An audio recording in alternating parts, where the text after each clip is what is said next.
그때 발라단의 아들 바벨론의 왕 브로닥 발라단이 히스기야가 병들었다함을 듣고 편지와 예물을 그에게 보낸지라. 히스기야가 사자들의 말을 듣고 자기 보물고의 금은과 향품과 보배로운 기름과 그의 군기고와 창고의 모든 것을 다 사자들에게 보였는데 왕궁과 그의 나라 안에 있는 모든 것 중에서 히스기야가 그에게 보이지 아니한 것이 없더라.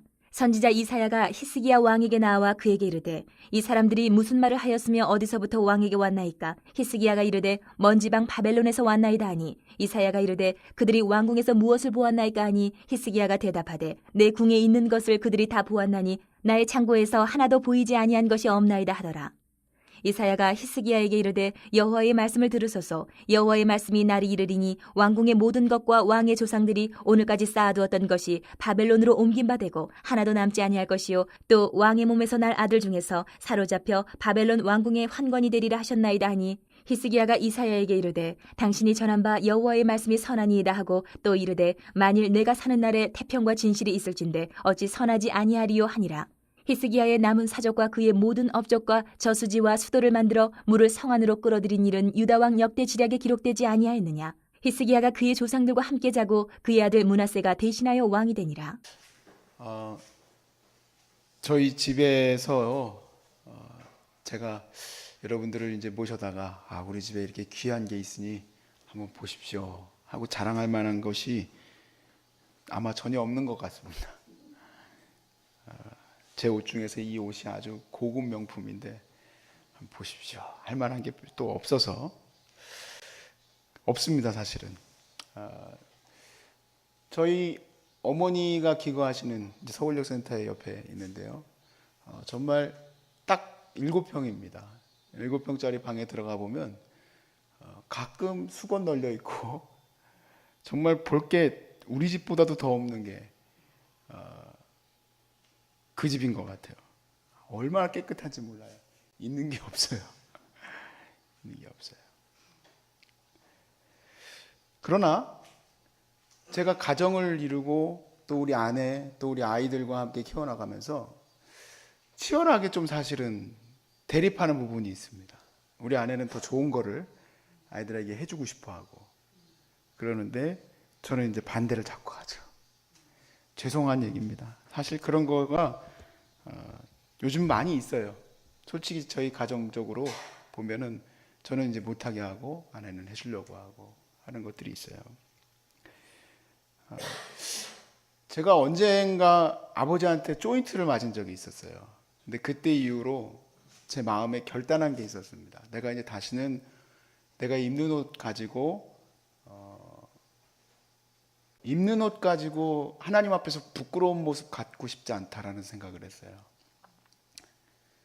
그때가 제가 25살 때였는데 예배에 늦었어요. 예배에 늦은 이유가 뭐냐면 노란색 넥타이를 할까 파란색 넥타이를 할까 고민하다가 한 1, 2분 늦었는데 아버님이 무슨 명분인지 그날 정말 엄청 화가 나셨더라고요. 네가 주의 종이 되겠다고. 아마 이제 그런 거죠. 뭐냐면 그렇게 심각한 일은 아니지만 종으로서 살 때에 네가 좀 잘못됐다 이런 모습은 반드시 바꿔야 한다 그런 것을 보여주시기 위해서 혼내셨어요. 아주 정말 혼내셨는데 나이 들어서 혼난 거로는 거의 그때 처음이에요. 나이 그렇게 많이 먹고 그게 정말 진짜 혼난 거는 처음인데 제 모습이 너무 부끄러웠어요. 이루 말할 수 없는 수치감이 저를 이렇게 휘어잡은 이후에 내가 다시는 이런 것들 때문에 꼭 하나님한테 혼나는 것 같은 이런 모습을 경험하고 싶지 않다.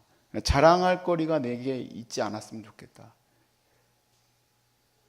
혹시 내 이런 어떤 그런 수수한 모습이 그때는 아직 총각이었는데 자매님 만나는데 누가 된다면 나는 그런 자매는 안 만나겠다. 그런 마음까지 먹고 사실은 좀 약간 이상한 그런 생각으로 그때 접어들었던 것 같아요. 근데 그 이후로 가정이 이제 세워지게 되면서부터는 조금 사실 이걸 노력하는 게 내 영역 밖으로 자꾸 나가고 있다라는 생각을 자주 하게 돼요. 아마 부모님이 더 그렇게 사시고 계시기에 나도 그렇게 가야 되지 않나 하는 거를 어느 날 하루 충격적인 생각을 갖고 나서부터 그랬고, 또 뉴저지에 있었던 교회 나고영 목사님 뵐 때도 어떻게 이런 목사님이 있을 수 있을까? 제가 정말 그분 때문에 아끼는 그 저기가 있었었는데, 지금 서두가 좀 길어서 죄송합니다. 한 다섯 줄밖에 안 써놨는데 좀 길어졌습니다. 이분은 이 와이셔츠가 다 떨어지는 거예요. 이 목사님은. 교회가 그래도 이민교회에서 2,000명 교회면 꽤 큰 교회 목사님이시고, 교회도 많이 이렇게 서브를 해주는 교회인데, 이분은 이 깃이 다 해진 거예요. 제가 그걸 보고 울었어요. 이런 분도 있구나. 그래서 제가 그 다음부터는 아내한테 제 와이셔츠 깃을 뒤집어 달라고. 참 쓸데없는 짓이죠. 근데 그게 이제 마치 이제 정말 저렇게 살아야 돼. 근데 그것도 다 오늘 말씀에서 볼 때 다 쓸데없는, 그것도 반대적으로 간 자랑이 될 수 있겠구나 하는 생각이 들었어요. 오늘 히스기야 말씀, 이 히스기야의 본문에서는 오늘부터는 저희들이 이제 결점에 대한 부분들을 좀 볼 겁니다. 사실 역대 왕들과 비교했을 때 히스기야의 이 잘못들이 뭐 그렇게 크겠습니까? 산당도 다제하고 하나님 앞에 정말 열심으로 서려고 했었던 이 왕이 뭐 그렇게 대단하겠습니까? 뭐 큰 문제가 있겠습니까? 그런데 사실 히스기야의 오늘의 이 결점이, 이 잘못이 자기가 모르고 한 잘못이겠지만 이 잘못으로 인해서 사실은 유다가 패망하게 되는 그런 기로에 서게 된 사건이거든요. 그래서 우리가 좀 이 부분을 통해서 좀 배워야 할 게 있습니다. 반면교사로. 어떤 잘못을 했을까? 12절에서 13절을 한번 보세요. 그때 발라단의 아들 바벨론의 왕 브로닥 발라단이 히스기야가 병들었다함을 듣고 편지와 예물을 그에게 보낸지라.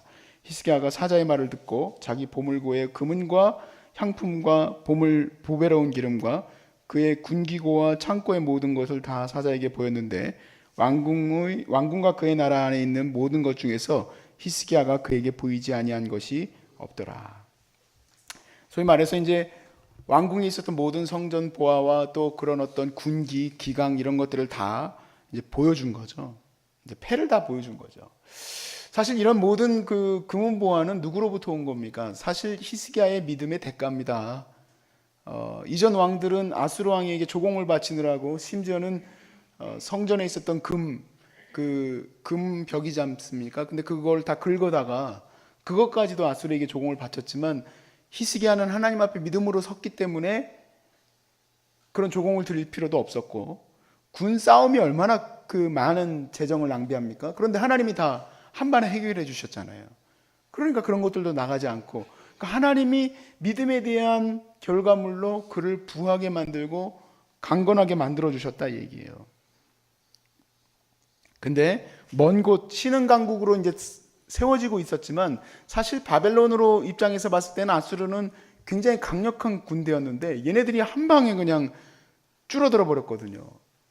그러니까 어떻게 이런 일이 있을 수 있을까 하고 히스기야를 가서 찾아왔지만 이것이 이제 자기 안에서 교만이 되었다. 대부분 책들과 사람들이 그렇게 얘기를 합니다. 맞습니다. 교만이 되었어요.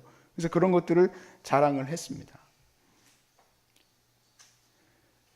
사실 히스기야 마음에는 바벨론이 그렇게 큰 대적이 될 거라고 생각하지는 않았을 거예요. 오늘 14절 말씀에 보면 선지자 이사야가 히스기야에게 왕에게 나와 그에게 이르되 이 사람들이 무슨 말을 하였으며 어디서부터 왕에게 왔나이까. 히스기야가 이르되 먼 지방 바벨론이라고 그랬죠.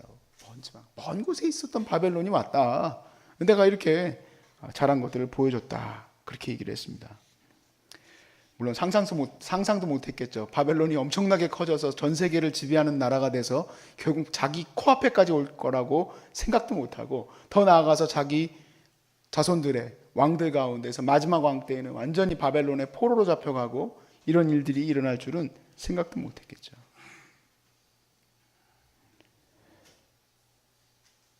사실 히스기야가 있게 한 그 사실, 자랑할 것이 하나님이었으면 얼마나 좋았을까요? 나를 있게 한 것이 사실은 군대도 아니었고 자기가 갖고 있었던 금은보화도 아니었는데 자기를 현재 있게 한 존재의 그 자랑거리가 하나님이 아니고 자기를 더 꾸며낸 허장성세, 자기를 꾸며낸 자기 자신이 아니잖아요. 좋은 차, 좋은 건물, 좋은 학위, 좋은 것들이 나를 꾸며내는 것들일 뿐이지 그게 나는 아니잖아요. 근데 그것이 그렇게 자랑되어졌어요.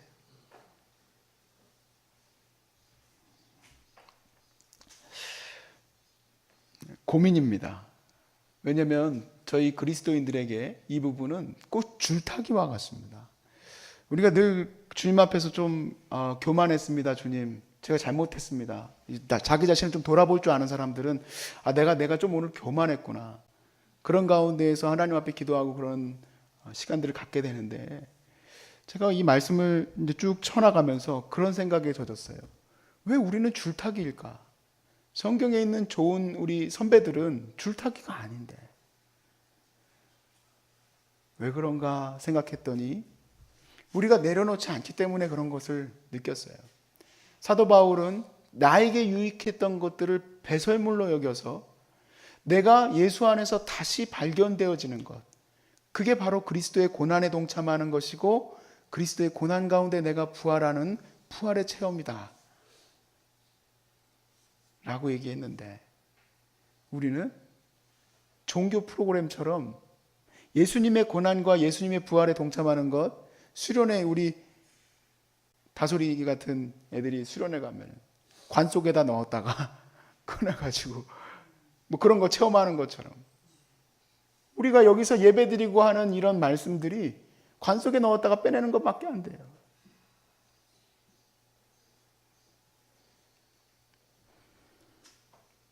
왜 배설물로 여기지 않을까? 끝까지.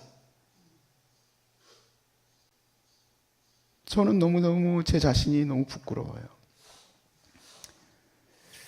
결국에 그런 모습이 있기 때문에 그걸로 인하여서 자녀들이 그걸 꼭 가르치려고 한 건 아니지만 세상의 것이 안목의 정욕, 이생의 자랑이 더 크게 우리의 가르침 속에 있기 때문에 그것으로 인하여서 우리가 선택해야 할 때 주님의 말씀을 선택해야 할지 세상에서 가르치는 그 교육에 더 동참시켜야 할지, 뭐 요즘 중고등학교 가르치는 교회 학교에서는 거의 설교들 다 이런 걸 거예요.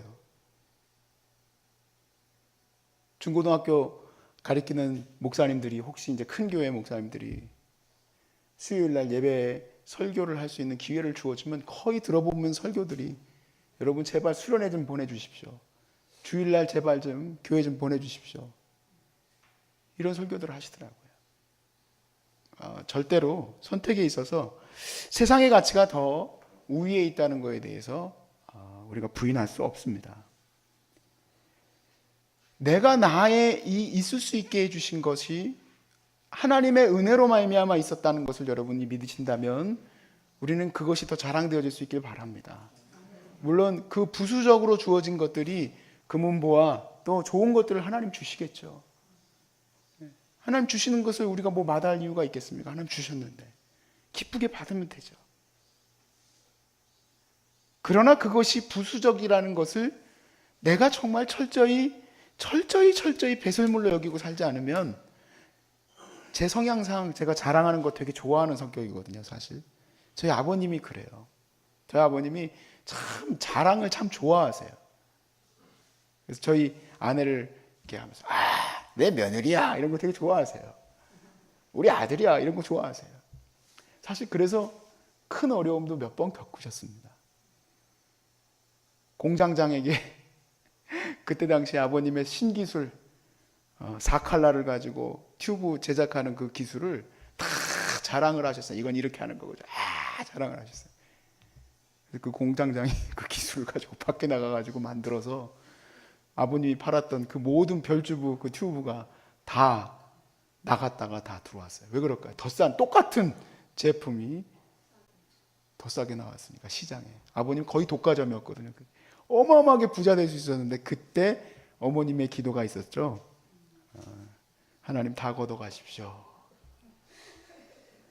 여러분 그 간증 들으셨잖아요. 그때 그래가지고 그거 그 4개 프린트하는 그 일자인데 그거 만들어내는 그거를 갖다가 어떤 분이 이제 사겠다 뭐 하겠다 그랬을 때 뭐 그때 당시 돈으로 억 단위 넘는 뭐 그런 돈을 주겠다 했는데 어머니가 그때 당시에 가난했던 어떤 분에게 그거를 드리면서 뭐 그런 얘기들을 다 그때 상황입니다. 사실은 엄청 자랑을 좋아해.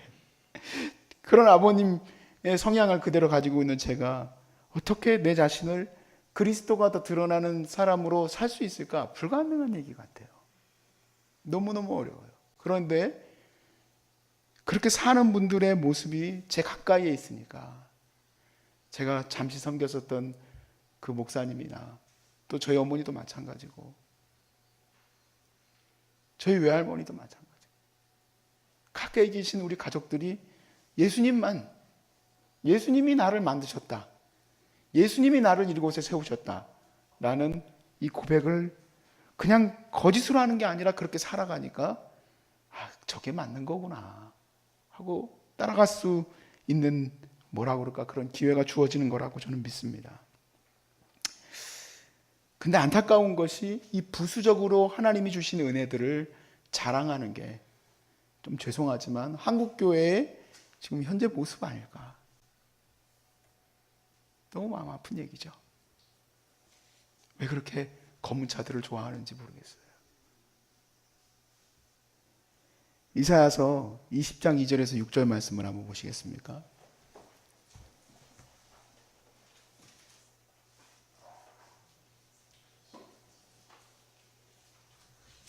이사야서 20장 2절에서 6절.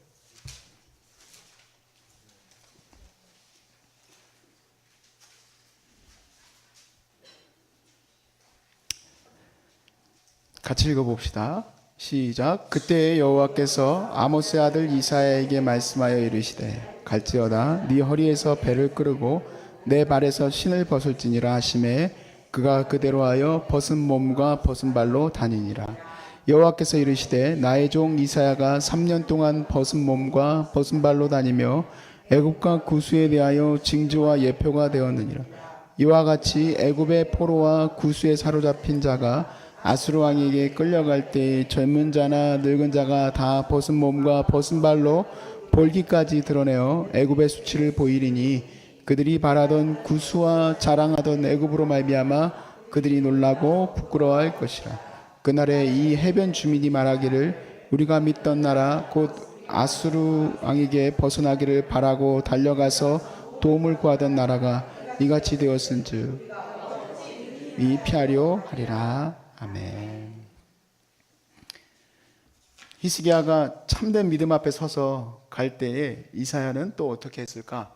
우리가 이 말씀에서 보면 이사야가 3년 동안 벗은 몸으로 다니면서 사람들에게 희한한 퍼포먼스를 했습니다. 그게 뭐냐면 사람들의 마음에는 구스에 의지하고 애굽에 의지해서 저 위험한 아수르를 우리가 이겨야 되지 않겠나? 왜 히스기야는 모든 산당을 다 제거하고 하나님에게만 예배하고 심지어 지금 이 위태로운 순간에도 하나님만 바라보고 가는가? 그랬을 때 이사야는 이러한 모습을 통해서 야, 니들이 자랑하고 니들이 의지하는 그런 것들을 하나님이 수치스럽게 만들 것이다. 그렇게 퍼포먼스를 했었습니다. 그렇게 해서 하나님이 히스기야의 그 강한 리더십을 통해서 이스라엘이 이렇게 부해지고 강하게 만들어 주신 것은 무엇을 자랑하게 하기 위함입니까? 하나님이 자랑되게 하기 위함이에요. 하나님이 그렇게 하신 거예요. 하나님이 애굽과 구스도 의지할 필요 없고 너희가 아수르의 조공을 바칠 필요도 없다. 내가 할 것이다.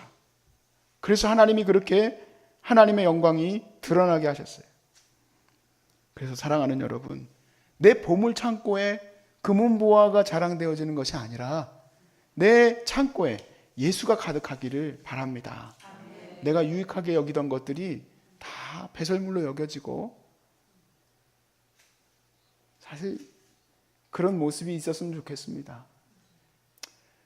우리가 죽는 날까지 주님 앞에서 끊임없이 내 안에 예수만 가득했으면, 그래서 예수님을 본받는 자가 됐으면, 예수님의 본받은 모습으로 살아가서 저분에게는 별로 흠모할 것이 없을 것 같이 보이지만 그와 함께하면 예수님의 가치가 흘러나오고, 그와 함께하면 예수님의 은혜가 넘쳐 흘러서 그 성령의 은혜가 나누어지는 그러한 사람으로 저나 여러분이나 세워졌으면 좋겠습니다. 베드로가 성전 미문에 앉아 있었던 안진뱅이에게 그렇게 얘기하죠. 은과 금은 내게 없지만 내게 있는 것으로 내게 주노니 곧 나사렛 예수 그리스도의 이름으로 일어나 걸어라. 아마누들이 여기에서 함께 사랑의 공동체를 이루고 함께하는 것에 있어서 금은 부하로 된 것이었다면 아마 유정옥 사모님은 못했을 겁니다. 근데 그 안에 있는 예수로 이렇게 하는 건 아니겠습니까? 저는 여기 와서 부수적으로 그냥 종과 같이 말씀 열심히 준비하고 여러분 필요한 것들 공급하고 또 나름대로 여러분들이 말씀 안에서 세워질 수 있도록 채워나가는 그러한 스텝 중 하나죠. 그 믿음을 어떻게 따라갈 수 있을까? 저는 생각하건대 내 자랑거리들이 예수로 가득하면 여러분들을 통해서 수없이 많은 사람들이 예수의 은혜로 세워지는 역사가 일어나게 될 줄로 믿습니다. 저는 그것을 확신하시고 여러분이 끝까지 주님 부르시는 날까지 세상 것 자랑하지 아니하고 하나님의 것이 자랑되어질 수 있기를 주 이름으로 축복합니다.